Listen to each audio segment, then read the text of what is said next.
听说点赞的逢考必过，锦鲤附体好运连连哦。小丸子的第8章。The shrub soon stopped growing and began to get ready to produce a flower.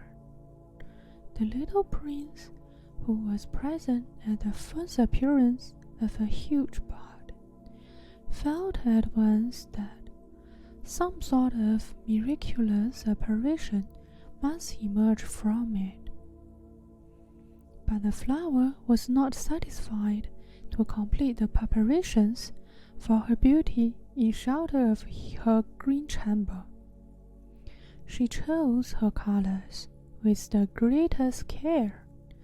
She adjusted her petals one by one. She did not wish to go out into the world all rumbled, like the field poppies.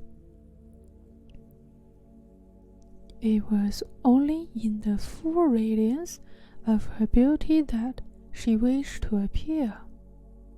Oh, yes, she was a coquettish creature, and her mysterious adornment lasted for days and days.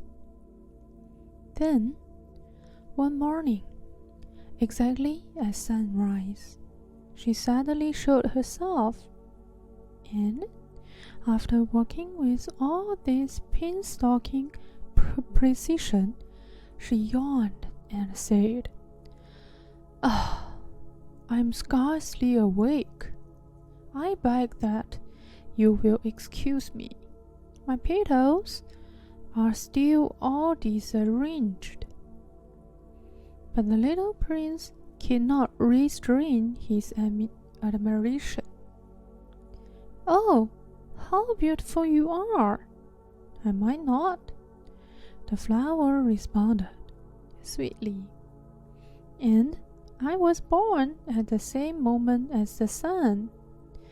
The little prince could guess easily enough that she was not any too modest, but how moving and exciting she was.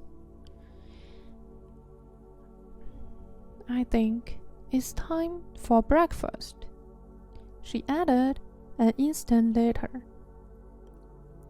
"If you could have the kindness to think of my niece." And the little prince, completely abashed, went to look for a sprinkling can of fresh water.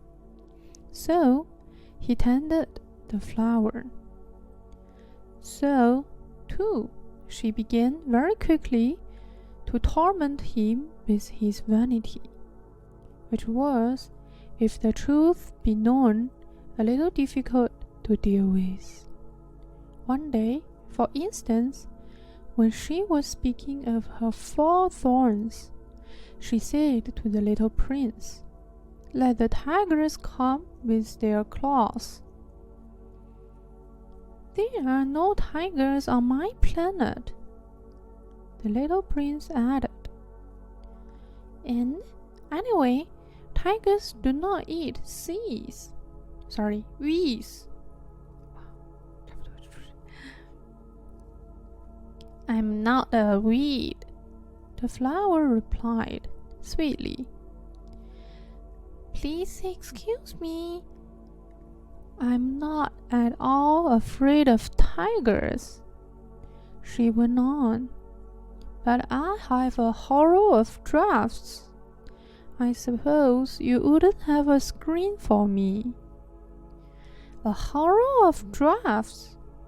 That's bad luck for a plant," remarked the little prince, and added to himself, "The flower is a very complex creature. At night, I want you to put me under a glass globe. It's very cold where you live, in the place I came from." But she interrupted herself at that point. She had come in the form of a seed. She cannot have known anything of any other worlds. Embarrassed over having let herself be caught on the verge of such a natural untruth, she coughed 2 or 3 times in order to put the little prince in the wrong. The scream? I was just going to look for it when you spoke to me. Then she forced her cough a little more so that he could suffer from remorse just the same. So the little prince, in spite of all the good will that